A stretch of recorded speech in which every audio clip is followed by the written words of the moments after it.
নমস্কাৰ বন্ধুসকল, স্বাগত জনাইছোঁ আকৌ এটা নতুন ভিডিঅ'ত। এই ভিডিঅ'ত মই আপোনালোকক জনাম যে PRCৰ কাৰণে কি কি ডকুমেণ্ট প্ৰয়োজন হ'ব বা লাগিব ডকুমেণ্ট, ঠিক আছে।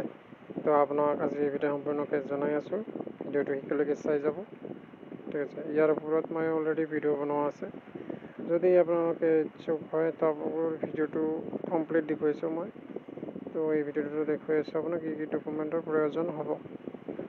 তো ভিডিঅ'টো আৰম্ভ কৰাৰ আগতে ভিডিঅ'টো লাইক কৰি দিব, চেনেলটো ছাবস্ক্ৰাইব কৰি দিব, ঠিক আছে। তো বলক আৰম্ভ কৰোঁ। পোনপ্ৰথমে আপোনালোকে আহিব লাগিব বন্ধুসকল গুগলত আৰু চাৰ্চ কৰিব PRC for higher education Assam, ঠিক আছে। এইটো চাৰ্চ কৰিলে হৈ যাব।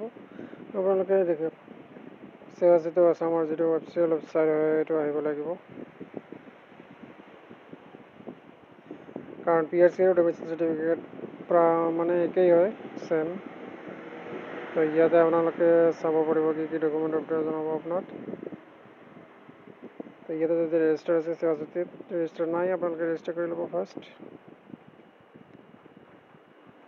তো ইয়াতে আপোনালোকে চাব পাৰে education application for permanent resident certificate for higher education, মানে আপুনি যে পাৰ্মানেণ্ট হয় অসমৰ বাসিন্দা, তো এইটো প্ৰমাণ কৰিবৰ কাৰণে অসম চৰকাৰৰ পৰা এইটো চাৰ্টিফিকেট মেণ্ডেটৰী হয়। তো ইয়াতে আপোনাৰ লাগিব first copy of birth certificate of component authority,